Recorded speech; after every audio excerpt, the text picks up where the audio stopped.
Hi, and welcome to the first in hopefully what will be a series of short videos about Emacs. Most videos about Emacs I see on YouTube seem to be at least 20 minutes long, but I'm going to try to keep these short. I'm going to cover lesser known functionality or stuff I just can't find anything about on YouTube. The first thing I'm going to be covering is Viper, which is a built-in package that comes with Emacs for Vi emulation. Now, I say Vi because, unlike Evil Mode, it doesn't aim to implement all the stuff Vim adds. So that's stuff like a interactive selection system, something like window management. No, it doesn't do that because that's not in Vi.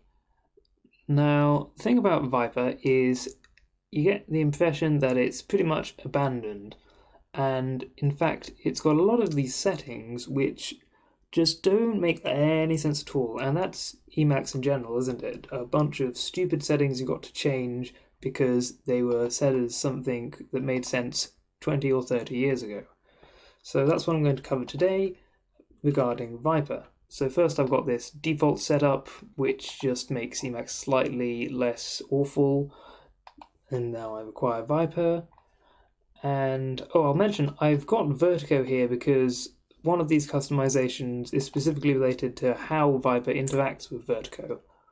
So first, when we start up Viper for the first time, which I've already done, it would have a full screen pop-up saying, how much do you want Viper to behave exactly like Vi? And we don't want Viper to behave exactly like Vi, so I'm going with level 5, which is the highest. So now we can go on to my specific customizations. So first we have Viper EX style editing, which gives EX style behavior while editing in Vi command and insert states. What does that mean? It means if I press backspace here, which is what I'm doing, I can't go past the end of the line, which just doesn't make a lot of sense, right? So I'm going to evaluate this, and now I can do that. Fairly straightforward. Next is Viper no multiple escape. Well, this variable, I actually looked at this documentation and it's just weird, isn't it? It's something to do with how in the era of dumb terminals, not every keyboard had arrow keys. So it doesn't make any sense to have this enabled now, so disable it. And that means that if I've got multiple windows open, I can still press escape 3 times to close the other ones. Oh, and you see I keep getting this error message. Why am I getting that? Because I forgot one of the customizations, which is Viper want CTL H help T. What does that do? That just lets me type Control H to get help.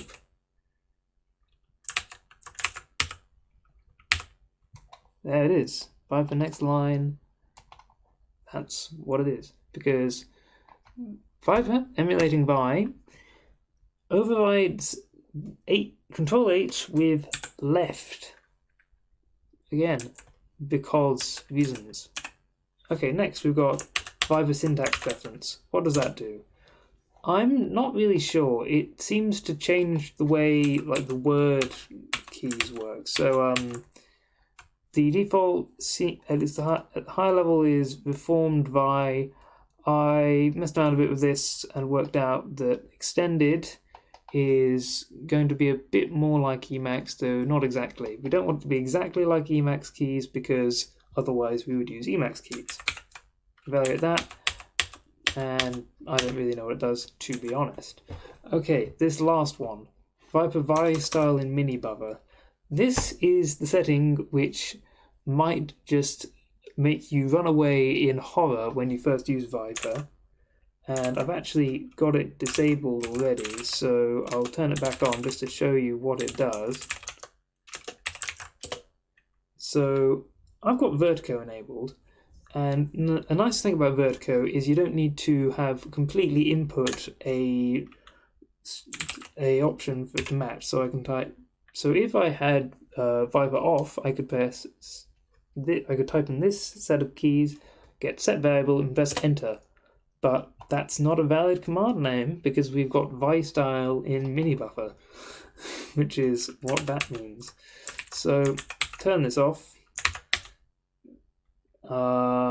Set var, and I've not typed the whole thing, as you can see, but it still matches.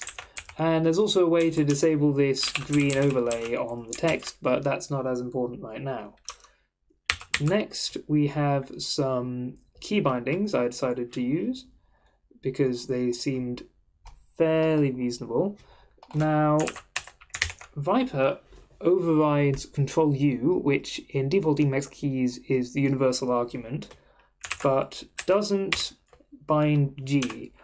Now, in Vim, you get a sense that G is sort of meant to abstractly be a prefix to get an alternate version of a key. So one is I, takes you into insert mode, GI takes you into insert mode where you last left it. J and K move you up and down logical lines, GJ and GK move you up and down visual lines. So the equivalent of that in Emacs is indeed the universal argument, which changes the behavior of some commands. So I bind it to G, or at least I have. I've not used Viper that much, so I'm just showing you this to get an idea of what you can do to make up for things. So one very important key in default Emacs keys is control space set mark command, which does a bunch of things, and with a prefix argument jumps to the mark and pops it off the stack, I guess, which is the equivalent of Control O or go to where you were before in Vim. So now with universal argument bound to G, I can type this G, control space, and go back to where I was.